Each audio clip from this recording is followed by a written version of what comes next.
ہم پر تیرا خاص کرم ہے، الحمدللہ الحمدللہ،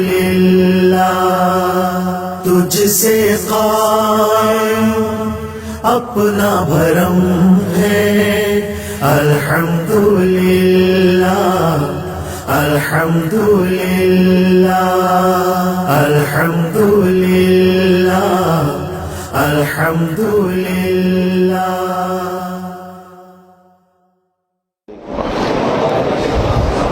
الحمد لله نحمده ونستعينه ونستغفره ونؤمن به ونتوكل عليه ونعوذ بالله من شرور أنفسنا ومن سيئات أعمالنا، من يهده الله فلا مضل له ومن يضلله فلا هادي له، ونشهد أن لا إله إلا الله ونشهد أن سيدنا ومولانا وملجأنا ومأوانا وشفيعنا محمدا عبده ورسوله، أما بعد فأعوذ بالله من الشيطان الرجيم، بسم الله الرحمن الرحيم، يا أيها الذين آمنوا كتب عليكم الصيام كما كتب على الذين من قبلكم لعلكم تتقون، آمنت بالله صدق الله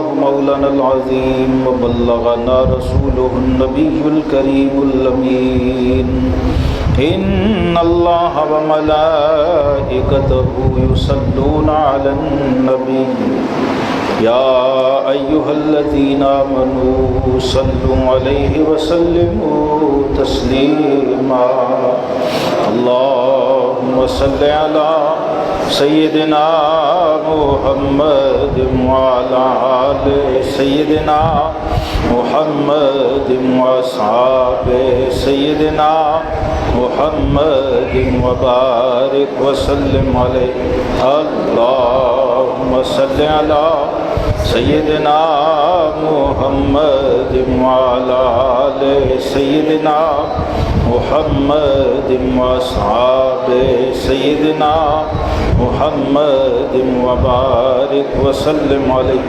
الصلاة والسلام عليك يا سيدي يا رسول الله وعلى آلك وأصحابك يا حبيب الله، مولاي صل وسلم دائما ابدا على حبيبك خير الخلق كلهم۔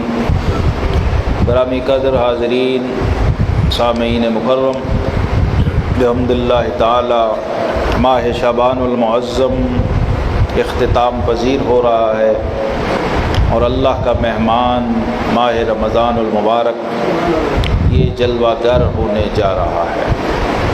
اللہ تبارک و تعالی ہمیں اس ماہ مبارک کی برکتوں سے، اس کی رحمتوں سے اور اس کے دسترخوان کرم سے بھرپور فیض لینے کی توفیق عطا فرمائے۔ نبی کریم علیہ السلام کی سنت مبارکہ ہے کہ جب رمضان کا مہینہ آنے والا ہو تو اس کے استقبال کا اہتمام کیا جائے۔ استقبال رمضان المبارک یہ حضور علیہ السلام کی سنت ہے۔ رمضان کو خوش آمدید کہنا، رمضان کے لیے اظہار محبت، تہنیت اور ایک دوسرے کو ماہ رمضان کی مبارک دینا، یہ آقا کریم علیہ السلام کی سنت بھی ہے، اور رمضان کی تیاری کرنا یہ بھی حضور صلی اللہ علیہ وسلم کی سنت ہے، اور آپ نے باقاعدہ اپنے غلاموں کو، اپنے ماننے والوں کو، اپنے پیروکاروں کو یہ تیاری خود کروائی۔ حضرت سیدنا سلمان فارسی رضی اللہ تعالیٰ عنہ وہ روایت کرتے ہیں کہ جب شعبان کے آخری دن آتے تھے تو آقا کریم علیہ السلام ہمیں ایک خصوصی خطبہ ارشاد فرمایا تھا، آمد رمضان کا خطبہ، لوگوں کو ماہ رمضان کی عظمت اور اہمیت کی طرف متوجہ فرمایا کرتے تھے۔ تو ماہ شعبان میں آپ کو یاد ہے ہر آخری جمعہ میں ہم اس سنت کو زندہ کرتے ہیں الحمدللہ، اور آقا کریم علیہ الصلاۃ والسلام کے اس فیض سنت سے مستفیض ہوتے ہیں۔ رمضان المبارک کی تیاری اس لیے بھی ضروری ہے کہ تمام سال میں جتنے بھی مہینے آتے ہیں، حضور علیہ الصلاۃ والسلام نے فرمایا کہ مومن کے لیے رمضان سے بڑھ کر عظیم اور بہتر کوئی مہینہ نہیں ہے، اور منافق کے لیے رمضان سے بڑھ کے خطرناک مہینہ کوئی نہیں۔ رمضان ایک ایسی کسوٹی ہے جس پر ہم اپنے آپ کو، اپنے احوال کو، اپنی کیفیات کو پرکھتے ہیں۔ تو صحابہ کرام فرماتے ہیں آقا علیہ الصلاۃ والسلام یہ خصوصی خطبہ ہمیں جمع کر کے ارشاد فرمایا کرتے تھے، اور ارشاد ہوتا تھا اس میں یا ایھا الناس، اے لوگو، اے انسانوں، قد اظلکم شہر عظیم مبارک، اے لوگو تمہارے پاس ایک بابرکت مہینہ آ رہا ہے، ایک عظمتوں والا مہینہ آ رہا ہے۔ شہر فیہ لیلۃ خیر من الف شہر، ایسا مہینہ آ رہا ہے جس کی ایک رات 1000 مہینے سے بہتر ہے۔ 1000 مہینے 83 سال 4 مہینے بنتے ہیں۔ یہ سب سنتے ہیں اور سن کے عادی ہو جاتے ہیں۔ 1000 مہینے سے بہتر ہے اور رات۔ 1000 کون سے مہینے ہیں جن سے بہتر ہے؟ وہ 1000 مہینے جس میں بندے نے سوائے عبادت کے کچھ نہ کیا ہو، اور وہ 1000 مہینے جس میں بندے نے ایک پلک جھپکنے کے برابر کوئی گناہ نہ کیا۔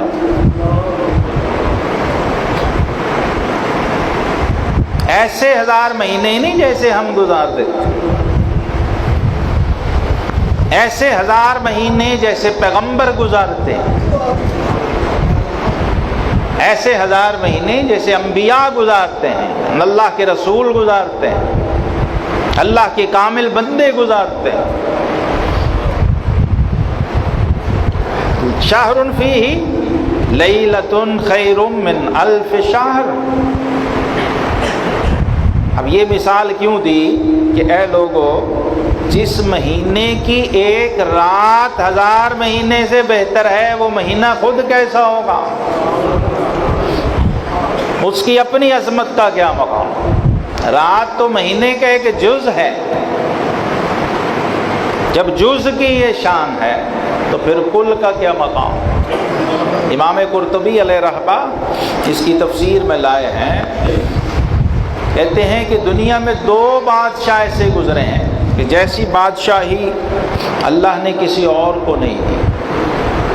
ایک سلیمان علیہ السلام 500 مہینے کی بادشاہی تھی، 500 مہینے آپ زمین، آسمان، ہوا، پانی، چرند پرند، جن انس سب کے حاکم رہے، سب پہ آپ نے حکومت کی ہے۔ 500 سال تخت سلیمان ہوا میں اڑتا رہا۔ اور ایک دوسرے بادشاہ گزرے ہیں حضرت ذوالقرنین، 500 مہینے کی سلطنت اور بادشاہی اللہ تبارک و تعالیٰ نے ان کو عطا فرمایا۔ 500 مہینے اور 500 مہینے ملائیں تو کتنے ہوئے؟ 1000 مہینے۔ تو کہتے ہیں اس رات میں دوسرا پہلو یہ ہے، دینی اعتبار سے بھی یہ رات 1000 مہینے سے بہتر ہے، اور دنیاوی اعتبار سے کسی کو تخت سلیمان مل جائے اور سلیمان علیہ السلام جیسی بادشاہی اور شہنشاہی مل جائے تو اس تخت سلیمان کی 500 مہینے کی حکمرانی سے یہ لیلۃ القدر افضل ہے۔ فیہ لیلۃ خیر من الف شہر۔ ہے لوگو، اس مہینے کی ایک رات کی شان یہ ہے کہ وہ 1000 مہینے سے بہتر ہے۔ ایسے 1000 مہینے جس میں بندے نے کوئی گناہ نہیں کیا اور صرف عبادت کی ہے، اور عبادت بھی ایسی جیسے پیغمبر کرتے ہیں۔ یہ رات اللہ نے اپنے محبوب کریم علیہ السلام کو عطا فرمائی اور حضور علیہ السلام کے وسیلے سے آپ کی امت کو عطا فرمائی۔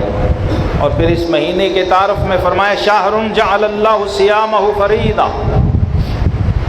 تو قرآن پاک کی آیت میں نے پڑھی، یا ایھا الذین آمنوا، اے ایمان والو، کتب علیکم الصیام، تم پر روزے فرض کیے گئے، کما کتب علی الذین من قبلکم، جیسا کہ تم سے پہلے لوگوں پر فرض کیے گئے تھے، لعلکم تتقون، تاکہ تم پرہیزگار بن جاؤ۔ تو فرمایا یہ وہ مہینہ ہے جس کے روزے اللہ نے فرض کیے ہیں، وقیام لیلہ تطوعا، اور اس کی راتوں کے قیام کو نفل فرمایا ہے۔ من تقرب فیہ بخصلۃ من الخیر، جس شخص نے اس مہینے میں کوئی ایک نیکی، کوئی ایک بھلائی، کوئی ایک اچھا کام کیا تو کان کمن ادى فریضۃ فیما سواہ، اس مہینے میں کوئی ایک نیکی، کوئی ایک چھوٹا سا عمل جو نفلی عبادت ہے، فرمایا اس مہینے میں کرنا ایسا ہے جیسا باقی سال میں کوئی فرض ادا کیا ہے۔ یعنی سادہ لفظوں میں اس مہینے کی نفلی عبادت باقی مہینوں کے فرض کے برابر ہے۔ اس میں خود بخود یہ دوسری بات موجود ہے کہ جب اس کا نفل فرض کے برابر ہے تو پھر اس کے فرض کی کیا شان ہو۔ جب اس کی چھوٹی نیکی بڑی نیکی کے برابر ہے، نفل فرض کے برابر ہے، تو اس کے فرض کا مقام کیا ہوگا؟ فرمایا ومن ادى فریضۃ فیہ کان کمن ادى 70 فریضۃ فیما سواہ، جب ماہ رمضان میں فرض ادا کرے گا تو باقی مہینوں میں 70 فرض کے برابر ثواب۔ وَهُوَ شَهْرُ الصَّبْرِ،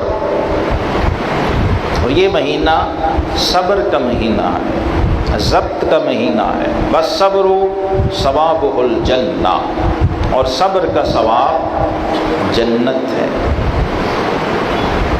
قرآن پاک میں نماز کا اور صبر کا ذکر آیا اکٹھے، استعینوا بالصبر والصلاۃ، یہ لوگوں نماز سے بھی مدد لو اور صبر سے بھی مدد لو، لیکن آخر میں فرمایا ان اللہ مع الصابرین، بے شک اللہ صبر کرنے والوں کے ساتھ۔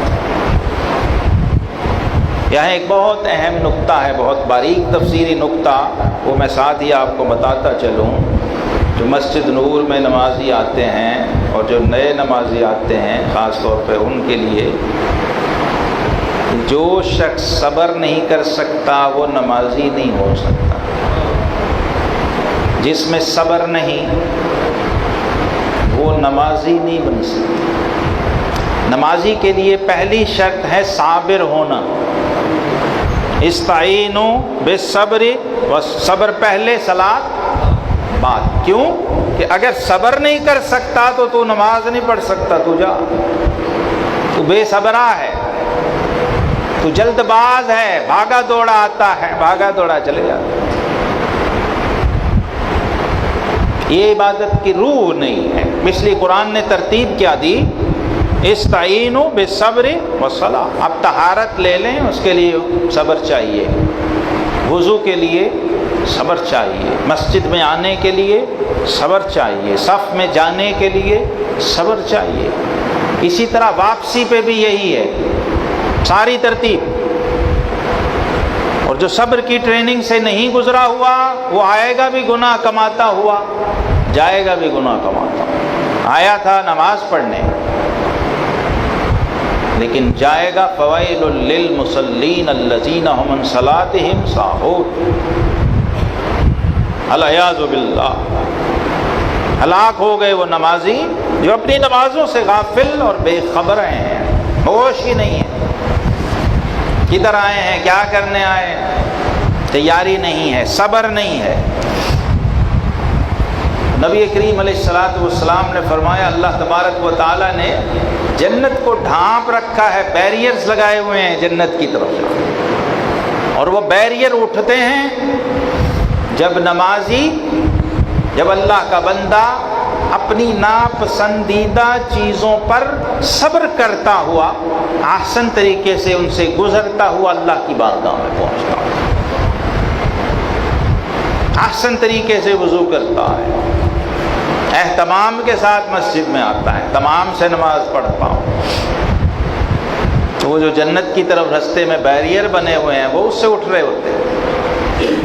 یعنی جنت کی طرف اس کا راستہ کشادہ کرنے والی چیز یہ صبر ہے، اور اسی صبر سے نماز معراج بنتی ہے۔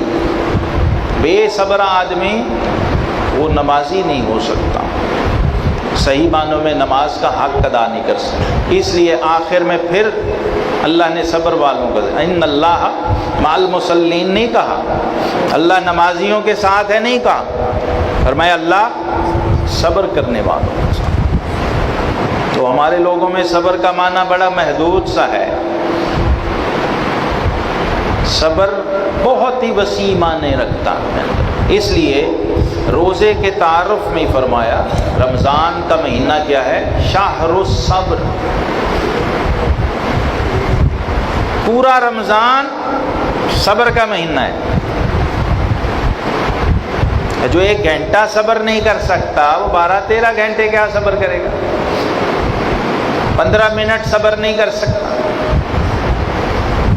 نمازی نماز پڑھ رہا ہے، اس کے آگے سے گزر گیا ہے، یہ بے صبر آدمی، صبر نہیں کر سکتا، ضبط نہیں کر سکتا۔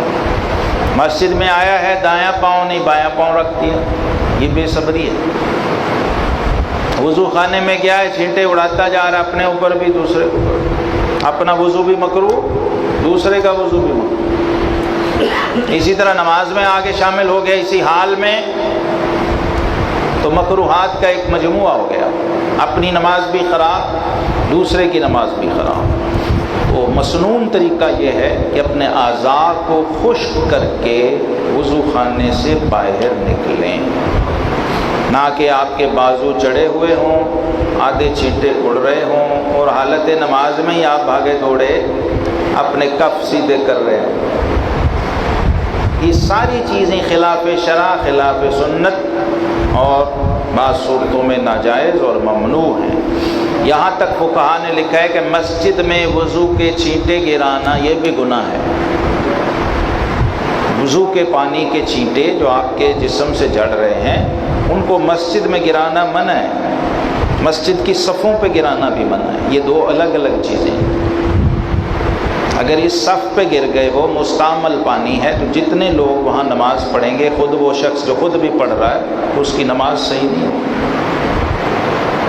تا وقت کہ وہ پانی جذب ہو کے خشک نہ ہو جائے۔ جب تک وہ گیلی رہے گی اس کی نماز مکروہ ہے۔ تو یہ میں نے آپ کو مثال دینے کے لیے تھوڑی سی تفصیل دی کہ صبر کیا ہوتا ہے۔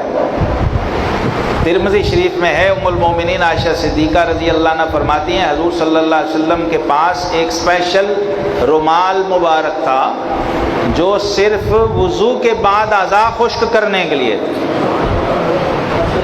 یہ نظافت تھی مزاج رسالت میں آپ صلی اللہ علیہ وسلم، یہ نفاست تھی کہ کوئی اور تو کیا، اپنے جسم کو بھی، اپنے کپڑوں کو بھی وہ جو گیلا پانی ہے وہ نہ لگے، کیونکہ فقہا کہتے ہیں وہ مستعمل ہو گیا ہے، وہ استعمال ہو گیا ہے، یوزڈ واٹر ہے۔ اب وہ دوبارہ آپ پہ گرے یا کسی اور پہ گرے، دونوں صورتوں میں ناجائز ہو۔ تو یہ سارا پروسیس صبر کا ہے، صبر ہوگا تو یہ سارے معاملے ہوں گے۔ اور اس میں جماعت یا رکعت اگر جا رہی ہے تو کوئی پرابلم نہیں، کیونکہ ڈسپلن یہ ہے۔ ہم نے دیکھا ہے حرمین شریفین میں لوگ دوڑیں لگا رہے ہیں، مسجد کی طرف دوڑ کے آنا منع ہے، باہر سے، اندر دوڑنا تو ہے ہی ہے منع۔ بندے نے اندر دوڑیں لگائی ہوتی، وہاں سے یہاں دوڑ کے صف میں پہنچ، یہ گناہ ہے، منع ہے۔ آرام سے، ادب سے، وقار سے، صبر سے آئیں گے، کیونکہ ایک ایک قدم پہ فرمایا اس آنے والے کے کبیرہ گناہ معاف ہو رہے ہیں۔ جو مسجد کی طرف آ رہا ہے، صرف آنے میں باوضو آ رہا ہے، با طہارت آ رہا ہے، معطر ہو کے آ رہا ہے، مسواک کر کے آ رہا ہے، گھر سے وضو کر کے آیا ہے، پورے اہتمام و تیاری سے آیا ہے، مسجد میں قدم رکھتے ہی ایک جمعہ سے اگلے جمعہ تک کے گناہ معاف ہو جاتے ہیں۔ ایک رمضان اگلے رمضان تک کے گناہوں کا کفارہ ہے۔ ایک عمرہ اگلے عمرہ تک کے درمیان کے گناہوں کا کفارہ ہے۔ ایک جمعہ اگلے جمعہ تک کے گناہوں کا کفارہ ہے، اور ایک نماز اگلی نماز تک کے درمیان جو صغیرہ گناہ ہیں ان سب کا کفارہ ہو جاتا ہے۔ تو روح کیا ہے اس کی؟ صبر، اور صبر کا بدلہ کیا ہے؟ وَالصَّبْرُ ثَوَابُهُ الْجَنَّةُ، صبر کا بدلہ جنت ہے، صبر کا اجر جنت۔ وَشَهْرُ الْمَوَاسَّاتِ، یہ ہمدردی کا مہینہ ہے، خیر خواہی کا مہینہ ہے، اللہ کی راہ میں مال خرچ کرنے کا مہینہ ہے۔ وَشَهْرٌ يُزَادُ فِي رِزْقِ الْمُؤْمِنِ فِيهِ، یہ وہ مہینہ ہے جس میں مومن کا رزق بڑھا دیا جاتا ہے۔ آپ سارے بتائیں مومن کا رزق کون بڑھاتا ہے؟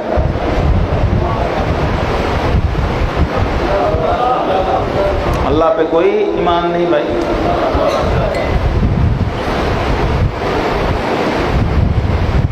تو یہ بات ذرا بلند کہہ دیں گے تو کوئی پکڑے لگا، پولیس پکڑ لے گی۔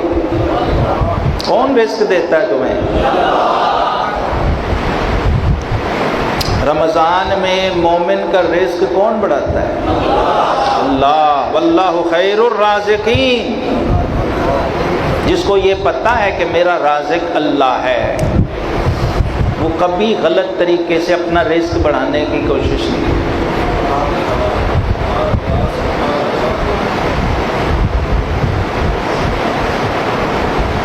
اللہ کے سوا کوئی رزق گھٹا بڑھا سکتا ہے؟ تو یہ دو نمبریاں کرنے کی کیا ضرورت ہے؟ رمضان آ گیا ہے، قیمتیں بڑھا دو۔ رمضان آ گیا ہے، ذخیرہ اندوزی کر لو۔ کیوں بھلا؟ کہ میرا رزق بڑھ جائے گا، انکم زیادہ ہوگی، آمدنی بڑھ جائے گی، میری عید اچھی ہو جائے گی۔ ان خیال است و محال است و جنو۔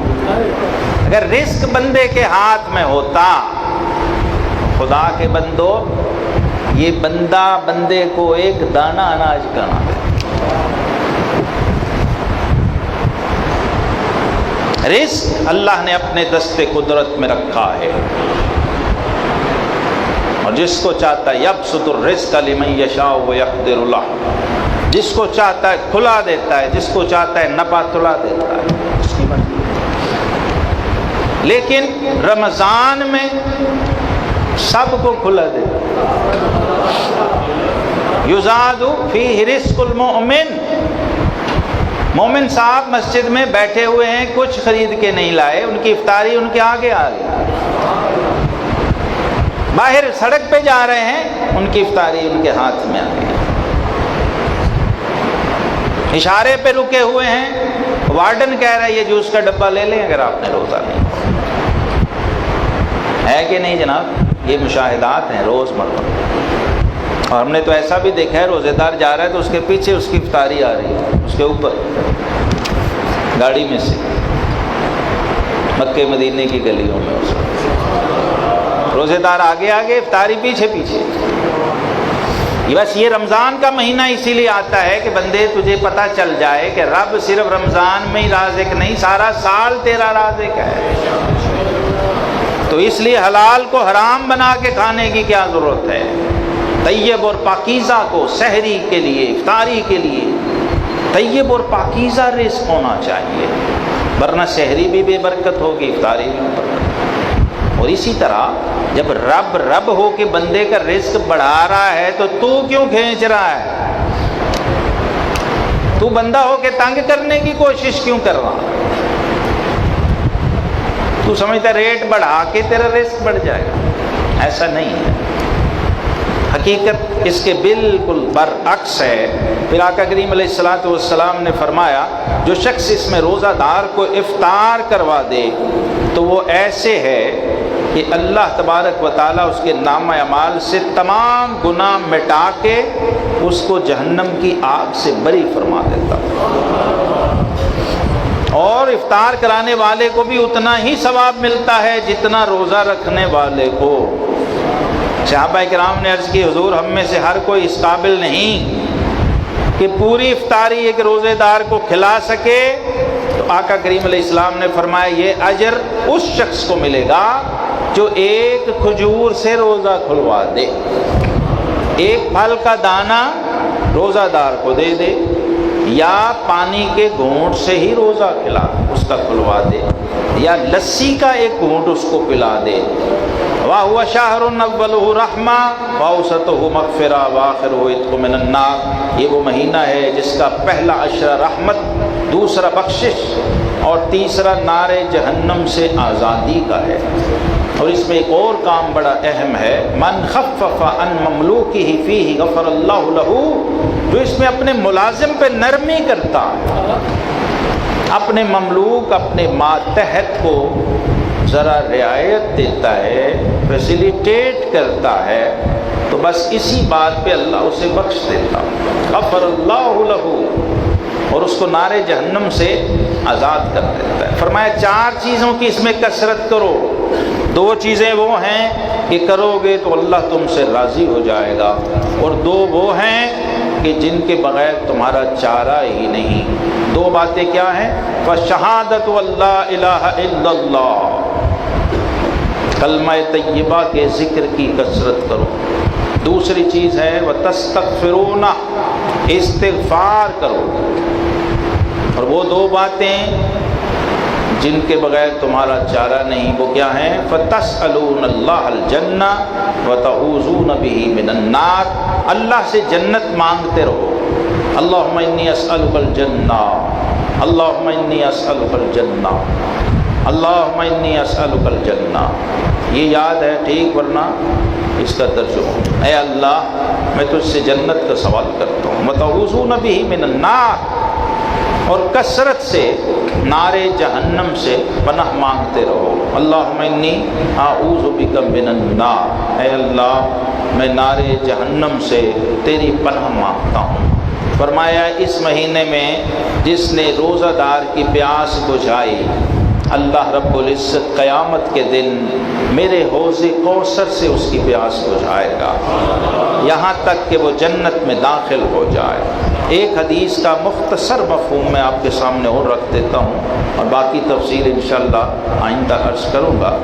نبی کریم علیہ الصلوۃ والسلام نے اس مہینے کے حوالے سے جو خصوصی ارشادات فرمائے، اس میں سے ایک بہت اہم بات جسے ہمیں ذہن میں رکھنا چاہیے وہ یہ ہے کہ اس مہینے میں ہم نے تو جو کرنا ہے ابھی آگے کریں گے، کہ اللہ تبارک و تعالی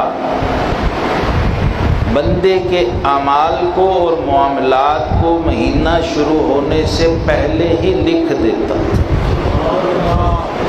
بھی اس نے روزہ رکھا نہیں، تراویح پڑھی نہیں، سحری کی نہیں، افطاری کی نہیں، اللہ کی بارگاہ میں اس کے سارے معاملات کو پہلے سے لکھ دیا جاتا ہے اور طے کر دیا جاتا ہے۔